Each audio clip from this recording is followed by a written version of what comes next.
GTV में मुजाहिर bill भी आपको खुशामदीद कहता है। और निगरां वज़ीर आज़म तो आ गए, अब इंतज़ार है निगरां काबीना का, और उससे भी ज़्यादा ये कि निगरां क्या वक्त मुकर्ररा पर इलेक्शन कराएंगे कि साबिक़ा हुकूमत पार्लियामान के ज़रिए, मफादात कौंसिल के ज़रिए हुकूमत को इस बात का पाबंद कर चुकी है कि नई मरदमशुमारी, नई हल्के बंदियों के बाद ही नए इंतखाबात हों। और फिर ख़ुद हुकूमती वज़रा ये कह रहे हैं कि नई मरदमशुमारी में कम से कम 4 माह लगेंगे हल्का बंदियों में, और फिर उसके बाद जो इंतखाबी प्रोसेस होगा उसमें 54 दिन यानी 6 माह तो हर सूरत में लगेंगे ही। लेकिन दिलचस्प बात यह है कि ये जो सरप्राइज़ सख्ते में लाने वाला जो निगरां सेटअप आया, निगरां वज़ीर आज़म आए, अचानक जो है हुकूमती इत्तेहादियों को जल्द इलेक्शन की पड़ गई। जो इलेक्शन से भाग या फ़रार हो रहे थे, अब कहते हैं कि जनाब 60 दिन में इलेक्शन हो, 90 दिन में इलेक्शन हो। मैं देख रहा था मेरे दोस्त साबिक चेयरमैन सेनेट रब्बानी, निसार खोड़ो, ख्वाजा आसिफ, सबका ये कहना था। उनसे सवाल बहरहाल अगर हुआ तो पूछेंगे भी कि खुद ही आपने मरदमशुमारी का कहा, नई उसके बाद नई हल्का बंदियों का भी होना है, जिसमें बड़ा कॉम्प्लेक्स सिचुएशन है, ख़ासतौर पर प्रोविंशियल असम्बली की, कि जिसमें नई हल्का बंदियाँ होंगी, कुछ अज़ला छोटे होंगे, कुछ बड़े होंगे, वोटिंग पैटर्न चेंज होगा। और ये जो सूरत हाल है, इसका सही जवाब तो इलेक्शन कमीशन देगा। लेकिन आज जो सिंध असम्बली की जानिब से जो हल्का बंदियाँ, सिंध हुकूमत की जानिब से हल्का बंदियों के सिलसिले में तहफ़्फ़ुज़ात का इजहार किया गया था, उस सिलसिले में आज इस्लामाबाद में सुप्रीम कोर्ट में जब मुकालमा हुआ इलेक्शन कमीशन के रुकन का और चीफ जस्टिस का, तो चीफ जस्टिस ने अपने रवायती अंदाज में मुस्कुराते हुए कहा कि इलेक्शन कमीशन आम इंतखाबात कब करा रहा है। चीफ जस्टिस के सवाल के जवाब में उस वक्त मौजूद वहाँ पर जो DG लॉ कमीशन थे, उन्होंने कंधे उचका दिए। यानी आप बड़ा बामानी होता है जब कोई कंधे उचकाकर खामोशी से जवाब दे। इस पर जो सेंस ऑफ ह्यूमर हमारे चीफ जस्टिस का आपको इल्म है कि बहुत ज़्यादा है, तो उन्होंने मुस्कुराते हुए कहा तो इंतखाबात की तारीख़ तय नहीं हुई।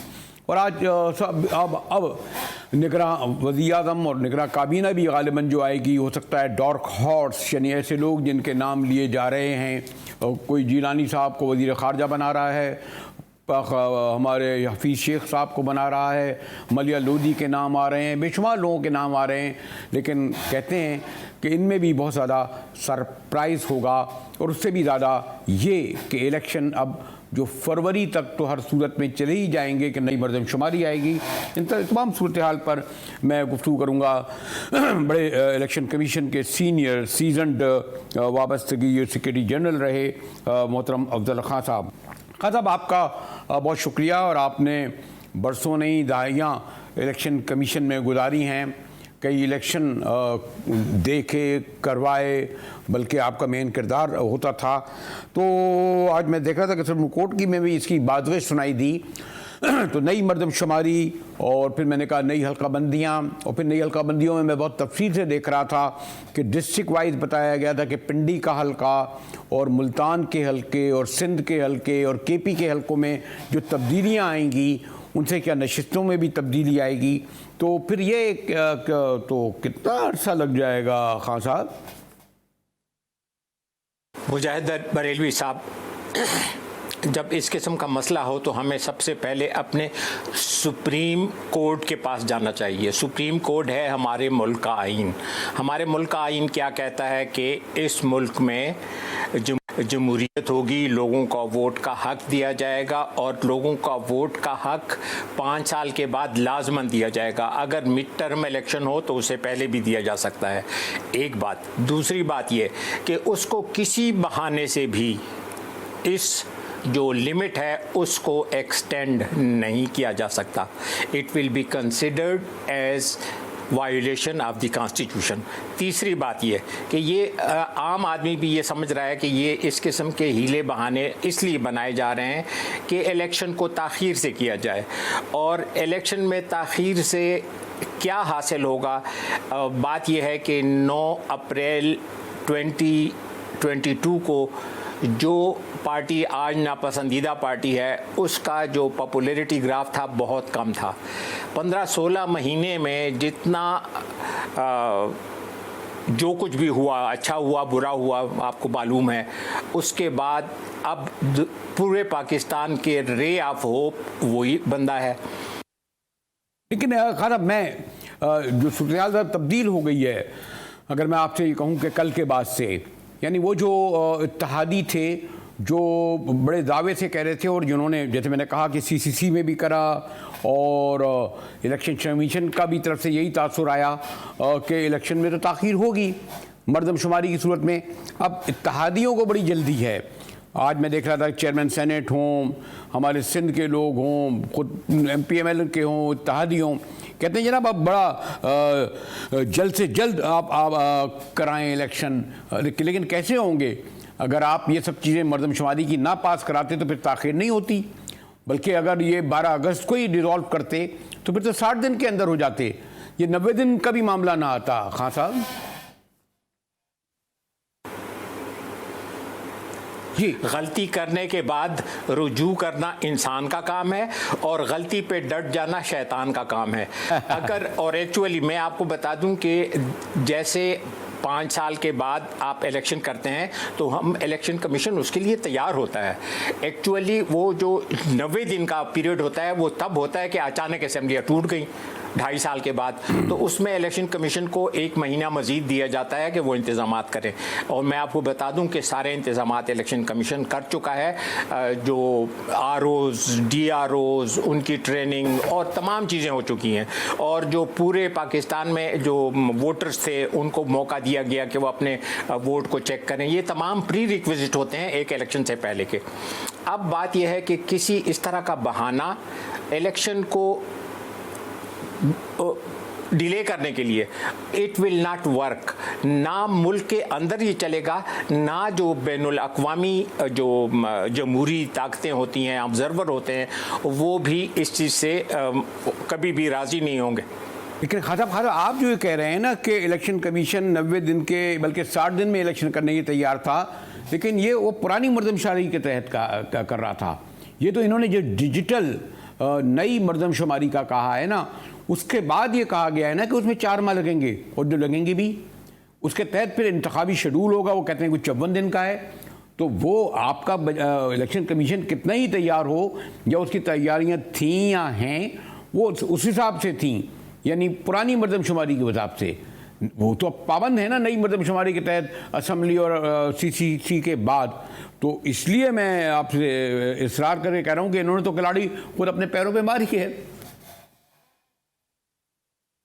45 डेज नो कोई 6 महीने नहीं, ये तमाम वायोलेशन ऑफ द कॉन्स्टिट्यूशन होगी जो किसी सूरत पे।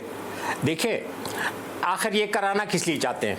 अगर देखिए मेरा वोट, मेरा बच्चा है जो पिछले साल 17 साल का था, आज 18 साल का हो गया, तो उसको तो मैंने वोटर बना दिया, और जहां मैं वोट डालने जाता था उसके वालिदैन वोट डालने जाते थे, वहां वो भी वोट डाल के आ जाएगा। अभी इस बहाने से कि जी हमने इसकी वजह से डिलिमिटेशन करनी है और डिलिमिटेशन की वजह से हमने किसी को छोटा करना है, किसी को बड़ा करना है, और इसमें हमें 6 महीने चाहिए। आपको याद होना चाहिए कि इलेक्शन कमीशन ने सुप्रीम कोर्ट में पिछले साल कहा था कि हम मैक्सिमम 7 महीने में इलेक्शन के लिए तैयार हैं, और एक्चुअली वो इलेक्शन के लिए इस वक्त भी तैयार हैं अगर सुप्रीम कोर्ट उनको बुलाएगी। और मैं आपको बताता हूं कि जैसे सुप्रीम कोर्ट ने वो एक लॉ को बैड लॉ कहा, और उसको उन्होंने इस तरह और भी बहुत से बैड लॉज हैं।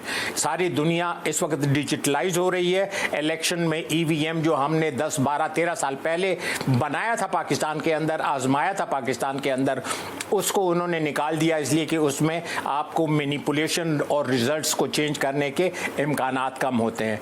बात यह है कि ये चीज़ें अब नहीं चलेंगी। अभी इलेक्शन चाहिए, नहीं कि खान साहब, मैं शायद आपको जो मैं कन्वे करना चाह रहा था आपसे बात वो ये कि ये उस सूरत में होता ना कि वक्त पर के ये 12 अगस्त को डिसॉल्व कर देते, फिर तो जो कोई मसला ही नहीं था, झगड़ा ही नहीं था, उसके बाद तो ये आईनी तौर पर पाबंद थे, क्योंकि असम्बलियाँ खुद ब खुद डिसॉल्व हो जाती और ये 60 दिन के अंदर कराते।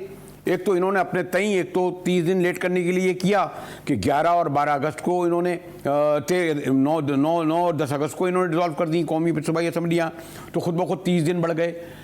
फिर मरदमशुमारी भी खुद इन्होंने कर दी।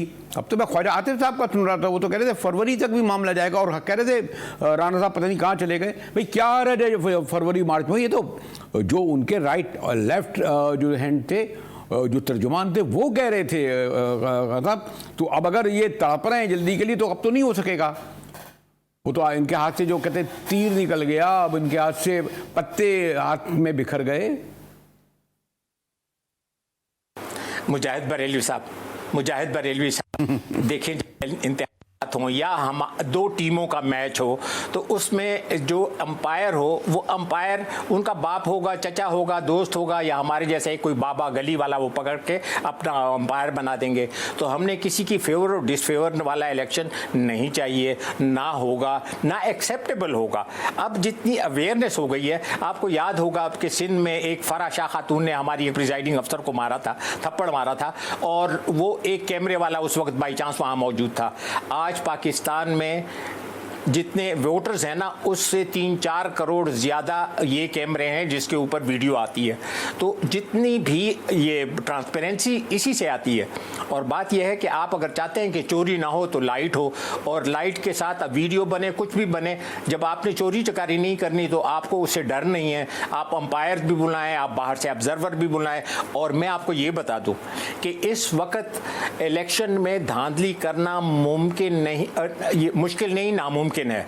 इसलिए कि जो मैं खान साहब, मैं आपसे लोग, और मैं खुद भी ऐसे ही मैं खान साहब आपसे सॉरी टूटे मादत के साथ, आप बहुत सीनियर सीजनड आदमी हैं, लेकिन मैं कतई कलामी की जिसारत कर रहा हूँ। ये तो आप धांधली का मरहला तो बाद में आएगा। मैं तो आपसे एक से कई बार इसरार करके ये सवाल कर रहा हूँ ना कि 90 दिन में तो मुमकिन ही नहीं है, 6 माह में मुमकिन नहीं है। बल्कि बाद हमारे सियासी पंडित और जो इस्लामाबाद में बैठे हुए जहाँ दीदा लोग कह रहे हैं कि भैया ये 24 भी निकल सकता है, क्योंकि बहुत सारे अवामिल महर्रिकात हैं। और अब तो हमें यह खबर दी गई है कि जनाब मियाँ नवाज शरीफ के हवाले से, क्योंकि दावे से कहा जाता है जब तक नवाज शरीफ नहीं आएंगे इलेक्शन नहीं होंगे। चलें वो तो छोड़ दें, मैं फिर इसरार करूंगा कि नई मरदमशुमारी की सूरत में मुमकिन ही नहीं है खान साहब ना। बस जस्ट कंक्लूडिंग वर्ड, ये मेरी हतमी राय है। जब हम 2013 का इलेक्शन कर रहे थे तो उससे पहले जो हमने की वो कराई थी तो उस पे हमारे 40 दिन लगे थे। बात यह है कि जब आपकी फेवर और डिसफेवर का चक्कर ना हो, आप किसी को हरवाना हो, किसी को जितवाना ना चाहते हो, तो फिर कोई भी मुश्किल बात नहीं है। अगर आपने if there is a will there is a way. और बात यह है कि मैं आपके तवस्सुत से अर्ज़ करना चाहता हूँ कि पाकिस्तान हमारा और आपका मुल्क है। इट इज़ लाइक आवर, ये हमारा मादरे वतन है। इसके साथ वफा करनी चाहिए, इसके साथ फेवर करनी चाहिए, ताकि हमारा अपना ज़मीर भी और पाकिस्तान की खुशहाली में अपना किरदार अदा करना चाहिए। वरना मुजाहिद बरेलवी साहब, मैं आपको सच बताता हूँ कि जो लोग जुल्म के रास्ते पे चलते हैं वो सबसे ज़्यादा मुझे इससे मैं फिर आपको यहाँ तक आखिर में इसरार करूँगा कि जो आप जो जितनी भी गुफ्तगू मुझे जो जहाँ तक मैं समझ सका हूँ, जो और वो शायद आपके जहन में 2008 का, 2013 का, 2018 का इलेक्शन है, वो इसलिए कि वो वक्त मुकर्ररा पर असम्बलियाँ डिज़ोल्व हो गई और फिर 3 माह में निगरां और इलेक्शन भी करा दिया। अब सूरत हाल मुख्तलिफ है। वो पुरानी मरदमशुमारी की तरह जो मैं आपको बार बार दो कह रहा हूँ, उस वक्त तो हो सकते थे, नई सूरत में नहीं हो सकते। 90 दिन में तो खैर बिल्कुल ही नहीं होंगे, बल्कि 120 दिन में भी नहीं होंगे। ये मैं आखिरी बिल्कुल आपने जो हतमी राय दी है वो माजत के साथ कहीं पास के इलेक्शन की रोशनी में तो नहीं दी है। लेकिन अब जो अभी ये पेशेंस नहीं है, अब वो हालात नहीं है। अच्छा। अब मैं आपको बताता हूँ मुझे क्यों यकीन है। मुझे अगर दलील पूछेंगे तो दलील मेरे पास नहीं है, लेकिन एक वक्त था कि मंगोल बड़े मजबूत थे, फिर मंगोलों में से ही एक बंदा मुसलमान हो गया और वो तमाम लोग, तो इस तरह अल्लाह ताला क्या करते हैं, किस वक्त करते हैं, लेकिन मुझे यकीन है कि पाकिस्तान में बहुत जुल्म की लंबी रात के बाद मोहतरम अफजल खान साहब, इसके बावजूद कि मैं अफजल खान साहब से गो के मुझे इस तरह हुज्जत से तक करने लगा था जो इसके, बल्कि उसमें मैं जसारत कर बैठा था माजत के साथ कि इतने यकीन से हमारे खान साहब कह रहे थे, तो क्यों ना यकीन कर लिया जाए। हालात इतने हैं, प्रेशर इतना है कि हर सूरत में कहते हैं जी इन्हें इलेक्शन कराने पड़ेंगे, और फिर सुप्रीम कोर्ट मौजूद है जिसके पास ये जा सकते हैं कि इलेक्शन वक्त मुकर्ररा पर हों। आज अब देखिए कि 14 अगस्त और 15 अगस्त के बाद एक अहम अगस्त में दिन आता है कि काबुल में बैठी हुकूमत ने अपने 2 साल मुकम्मल कर लिए हैं। इन 2 सालों में काबुल में बैठी हुई हुकूमत ने पाकिस्तानी तालिबान, पंजाबी तालिबान, दाइश सबको ही आज़ाद छोड़ दिया, और जो पाकिस्तान पे हमला आवर हैं, ये कितनी बड़ी बदकिस्मती कहूँगा, और इस पर गुफ्तगू करूँगा। ब्रेक के बाद हमारे साथ रहिएगा।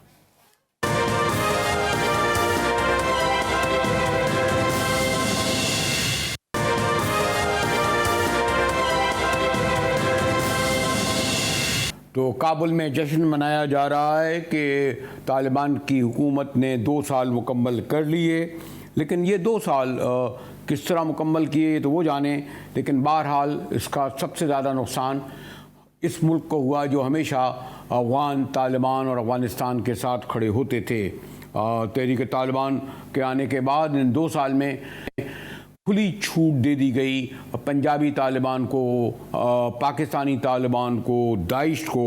और आप देखिए एक रिपोर्ट के मुताबिक पाकिस्तान की सरजमीन पर 2021 में 110 खुदकश हमले और धमाके हुए, जबकि 22 में आकर ये 2013 और फिर 2023 में, यानी 2 साल में आप देखें 110 से बढ़कर 317 खुदकश हमले और धमाके हुए।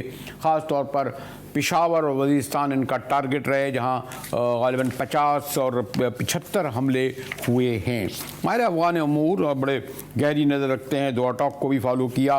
अरशद यूसुफ़ज़ई मेरे साथ हैं, इनके वालिद तो बड़े मोहतरम होते थे हमारे लिए। रहीम यूसुफ़ज़ई ख़ुद अफ़गानिस्तान पर गहरा उबूर था। अरशद, आप बहुत फॉलो करते रहे फ्राम द वेरी बिगनिंग, तो 2 साल में आप क्या कहें, दाखिली महाज पर मैं आऊँगा, किस हद तक कामयाब रहे? फिर दुआ टॉक में जो उन्होंने कमिटमेंट वादे किए थे वो कितने अबूर किए? आपको पता है क्या सूरत हाल है? मैं उसकी तफसील में क्या जाऊँ कि ख़ुद अंदरून काबुल में बैठी तालिबान हुकूमत ने ख़ुद अपने अवाम के साथ क्या किया। जी मुजाहिद साहब, बहुत बहुत शुक्रिया अपने प्रोग्राम में लेने के लिए। मैं पहले तो ये अर्ज़ करना चाहूँगा कि अगर हम दोहा एग्रीमेंट को देखें और आजकल के अफ़गानिस्तान के सूरत हाल को नज़र में रखें, तो दे आर डिलीवरिंग अनऑफिशियली उनकी जो उनसे एक डिमांड थी या उनसे जो एक्सपेक्टेशंस थी, तो उस पर वो काफ़ी हद तक डिलीवर कर रहे हैं। दैट इज़ सिक्योरिंग अफ़गानिस्तान, और अफ़गानिस्तान से एक किस्म से टेररिज्म को बाहर, विच इज़ द वेस्ट की तरफ प्रमोट करना, या वहाँ से टेररिज्म को रोकने में कामयाब हुए हैं। अंदरूनी मुल्क वो टेररिज्म को ख़त्म तकरीबन करने में कामयाब हुए हैं। उसके साथ साथ स्टेबिलिटी उस मुल्क में आई है, बावजूद ये कि फ़ाइनेंशियल क्रंच अभी तक मौजूद है, गुर्बत बहुत ज़्यादा है, ख़वातीन को काम करने में मसाइल हैं, वहाँ पर बच्चों को स्कूल जाने की इजाज़त नहीं है। लेकिन मैं समझता हूँ कि अफ़गान तालिबान ने काफ़ी हद तक अपने मुल्क में हालात पर काबू पाया हुआ है। लेकिन अपने मुल्क पर तो काबू पा लिया, और आते ही उन्होंने तमाम किस्म के दहशतगर्द, तकरीबकार, पंजाबी तालिबान, दाइश, पाकिस्तानी तालिबान, उनको रिहा कर दिया। फैक्ट्स फिगर आपने खुद देखे होंगे। 2 साल पहले अगर 110 हमले हम पर हुए 1 साल में, तो अब वो 312 हुए हैं। पेशावर तक में 50 हमले किए गए हैं अरशद यूसुफ़ज़ई। तो ये हमें सज़ा दी जा रही है दोस्ती की, ताउन की, उन्हें पनाह देने की, अस्करी माली इमदाद की। जी बिल्कुल, इसमें अब दो मुख्तलिफ पॉइंट्स आ सकते हैं। एक तो ये कि अफ़गानिस्तान के अंदर दाइश के ख़िलाफ़ अफ़गान तालिबान की कार्रवाइयाँ, तो उसको हम देखें तो तकरीबन हर महाज पर, हर सूबे में, हर ज़िले में उन्होंने दाइश को काबू किया हुआ है। दाइश के साथ साथ NRF की जो एक उठती हुई लहर थी शुरू के दिनों में, उसको भी उन्होंने कंट्रोल कर लिया है। तो अपने मुल्क में तो वो काबू कर चुके हैं। मसला अब यह है कि टेररिज्म जो एक्सपोर्ट हो रही है अफ़गानिस्तान की सरजमीन से पाकिस्तान की जानिब, उस पर कितना उन्होंने कंट्रोल किया हुआ है। तो मैं समझता हूँ कि कंट्रोल बिल्कुल सिफर के बराबर है। अगरचे बारहा तालिबान लीडरशिप से अफ़गानिस्तान से ये बात सामने आई है कि वो इस कॉज को सपोर्ट नहीं करते, वो इजाज़त नहीं देते कि पाकिस्तानी तालिबान जो TTP के हैं वो अफ़गानिस्तान से आकर पाकिस्तान में हमले करें, लेकिन हमलों की तादाद जिस तरह आपने बताया मुजाहिद साहब, वो बढ़ रही है, दिन ब दिन बढ़ रही है मैं कहूँगा। और इसके पीछे एक जो फैक्टर्स में से अहम फैक्टर है वो ये है कि बावजूद ये कि पाकिस्तानी अफवाज ने बॉर्डर को बहुत हद तक सिक्योर किया हुआ है, वहाँ पर पेट्रोलिंग बढ़ गई है, वहाँ पर चेक पॉइंट्स भी बढ़ गए हैं, अभी तक इन्फिल्ट्रेशन कहीं ना कहीं से हो रही है। और ये इन्फिल्ट्रेशन उस वक्त बहुत ज़्यादा थी जब नया नया अफ़गानिस्तान में निज़ाम बदला, और उन 2-3 महीनों में अगस्त 2021 के 15 तारीख से लेकर अक्टूबर के महीने तक या नवंबर तक कहने 2021 तक जितने लोग हज़ारों की तादाद में। लेकिन अरशद, मेरे लिए ज़्यादा अहम बात यह है कि अब तो जो पिछली हुकूमतें थी वो एक हद तक अफ़गान तालिबान के साथ जो बैठे थे उनके साथ उनका कम्युनिकेशन भी था, सफारती राब्ता भी था, बैड और गुड। ये जो नई लीडरशिप आई है, 6 माह भी बहुत होते हैं अगर ये रहते हैं। मिलिट्री लीडरशिप भी एक हद तक नई है। पहले तो जो हमारे पास के ISI वाले थे या बाजवा साहब थे, आना जाना में से था, तो इनको ज़्यादा मुश्किलात पेश नहीं आएंगी, जबकि जो साल 23 बता रहा है रवां कि उसमें हम पर 300 खुदकश हमले ज़्यादा हो चुके हैं, बल्कि दायरा बलूचिस्तान तक फैल गया है। जी, जिस तरह आपने बताया तो ज़ाहिर है पहले जो लीडरशिप थी पाकिस्तानी हुकूमत या उससे पहले जो मिलिट्री लीडरशिप थी, तो उनका एक तरफ रुझान था बातचीत की तरफ और मुज़ाकरात की कई कोशिश भी हुए। अक्टूबर नवंबर 2021, उसके बाद फिर मई 2022 में कई दफ़ा मुज़ाकरात के सिलसिले में मीटिंग्स हुई काबुल में, खोस्त में और दीगर जगहों में। अफ़गान तालिबान ये समझते हैं कि जो PDM से पहली हुकूमत थी तो उनके साथ बातचीत हो सकती थी। PDM के बारे में उनका ये ख्याल है कि ये इंटरेस्ट इतना नहीं रखते, ना ही इनको ये इशू इतना बड़ा इशू नज़र आता है, लेकिन इन सब बातों के बावजूद वो समझते हैं कि डिसीजन मेकिंग पावर जो पाकिस्तान में है वो अफवाज पाकिस्तान है और उनसे बराह रास्त बातचीत होनी चाहिए। अब जिस तरह आपने बताया तो जनरल बाजवा साहब के जाने के बाद और जो एक्स आर्मी ISI के चीफ थे उनके जाने के बाद जो नई मिलिट्री लीडरशिप आई है, उनका सोच उनकी एकदम मुख्तलिफ थी। मुज़ाकरात की बजाय ये चाहते थे कि इस मसले को हल किया जाए मुकम्मल तौर पर ताकत के ज़रिए। तो इस चीज़ को लेकर अफ़गान तालिबान भी एक कदम पीछे हट गए हैं और जिनके साथ मसला चल रहा है TTP, वो भी इसको मौका जानकर अपने जो उनके कार्रवाइयाँ हैं उनको उन्होंने बढ़ाने की कोशिश की है। शुक्रिया अरशद यूसुफजई। मैंने कहा ना, अफ़गान उमूर पर बड़ी गहरी गुफ्तगू से अंदाज़ा लगाया होगा, और ये 2 साल जो है ख़ास तौर पर पाकिस्तान पर काबुल से जो हमले हुए, जितनी तबाह बर्बादी हुई, जितनी हलाकतें हुई और इसका दायरा बलूचिस्तान तक फैल गया है, जो यकीनन हमारे लिए तशवीश का बाइस है। जिस तरह निगरां वज़ीर-ए-आज़म एक बहुत बड़ा सरप्राइज़ से 24 घंटे गुजर गए हैं, काबीना में कौन होगा कौन नहीं होगा, लगता है इसमें भी सरप्राइज़ हो। गुफ्तगू करेंगे ब्रेक के बाद, हमारे साथ रहिएगा।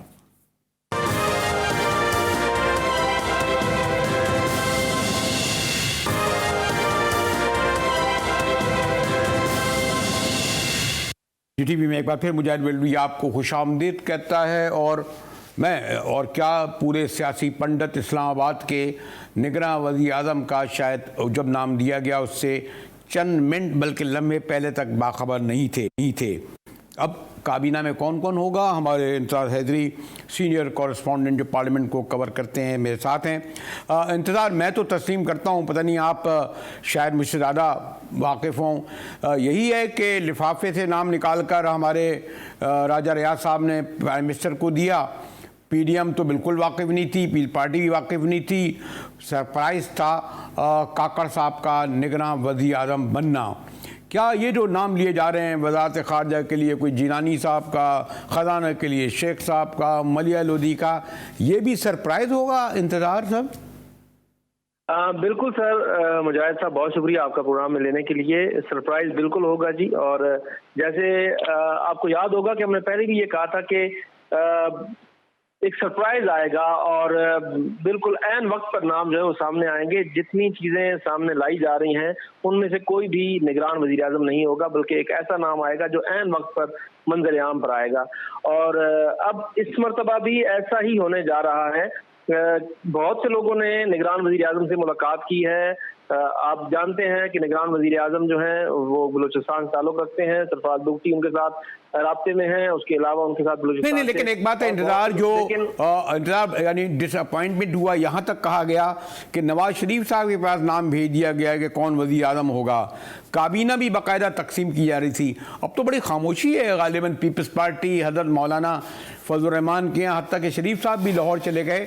तो इनों की ये जो इस्लामाबाद और पिंडी में जिन लोगों ने डेरे डाले हुए हैं, अब गालिबन इन पार्टियों को तो बिल्कुल उम्मीद नहीं है कि उनका सिफारिश आएगा, या इन्हें अभी भी ये कोशिशें जारी हैं कि इन पार्टियों का हमायती या सियासी बंदा आए, और आपके ख्याल में ज़्यादातर गैर सियासी ही आएंगे? बेली साहब, मेरे ख्याल से तो हकीकत यही है कि डेरे जिसने डाले हैं वो डाले रखे, लेकिन माहिरीन पर मुश्तमिल होगी निगरान वफाकी काबीना।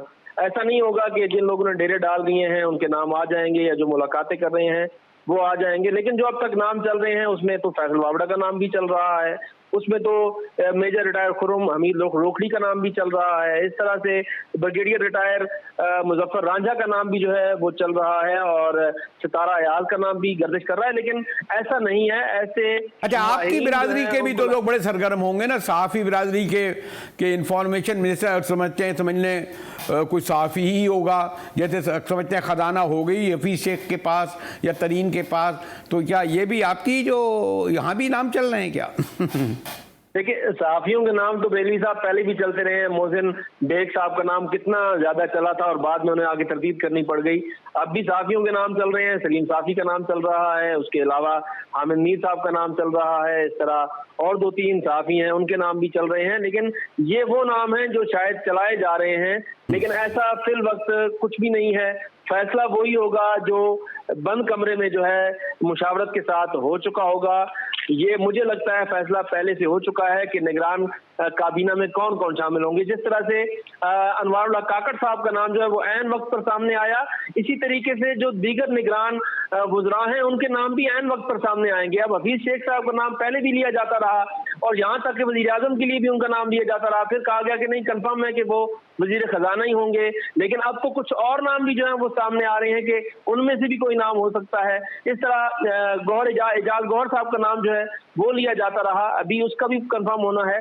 शुएब सडल साहब के ऊपर जो है वो अलबत्ता एक बात की जा रही है कि शायद शुएब सडल जो है वो निगरान काबीना का हिस्सा जरूर होंगे और उसमें शामिल होंगे। अब इसके साथ आपने जो दूसरी बात की कि कुछ लोगों ने डेरे डाले हुए हैं, तो वजीर आजम मियां शहबाज शरीफ जब थे तो उनको इत्तेहादी जमातों ने अपनी एक फहरिस्त भी भिजवाई थी और उन्होंने अपने अपने नाम दिए थे कि ये लोग अगर आप उसमें निगरान वजीर रखना चाहें तो रख सकते हैं।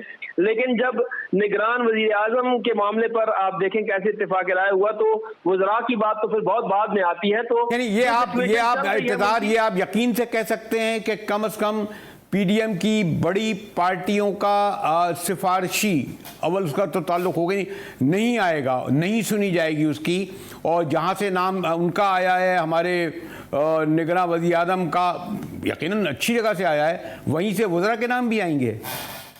देखिए, ये मामला जो है वो यकीन से बेलवी साहब इस सारी सूरत तो कुछ भी नहीं कहा जा सकता, लेकिन हकीकत ये है कि जिस तरह से इत्तेफाक राय पहले कायम हुआ, अब भी मैच करेंगी ना, देखेंगे कि जो काकड़ साहब हैं उनके साथ चल कौन सकता है, वो खुद अपने लोगों को देखेंगे कि उनके साथ कैसे लोग चल सकते हैं, उन लोगों को। अरे एक आखिरी सवाल मुझे मैं जरूर कर लूँ आपसे कि यकीनन इसमें एज एक फैक्टर होता है। जब आप एक यंग आदमी को यंग ही कहूँगा कि मेरे ख्याल में 52-53 साल के हैं प्राइम मिनिस्टर बनाते हैं, तो ये मुश्किल होगा ना कि वज़ीर ख़ारजा उम्र के एतबार से, तजर्बे के एतबार से कोई फातमी साहब जैसे हों, कोई और जैसे हों, फिर यही ख्याल किया जाएगा ना कि प्राइम मिनिस्टर के लेवल ही का बाकी वज़रा हों। वफाकी वज़रा अब उम्र के लिहाज से उनके साथ कैसे रहेंगे, अब उसमें तो जलील अब्बास जिलानी साहब का नाम भी आ रहा है और बहुत से नाम जो हैं वो फहरिस्त एक बहुत लंबी है। बरेलवी साहब आपको वक्त कम है, लेकिन हकीकत यह है कि वो लोग अलबत्ता जरूर होंगे जो जिनकी मेंटालिटी मैच करेगी अनवारुल हक काकर नहीं, साहब मैं के साथ, ऐसे कि मैं जो कह रहा हूं उनके कि बाद उनसे में डोमिनेट ना करे ना, कोई ऐसा नाम तो नहीं आ सकता ना जो काकर साहब के नाम को, शख्सियत को बहुत ज्यादा डोमिनेट करे, वज़ीर खारजा, वज़ीर खजाना।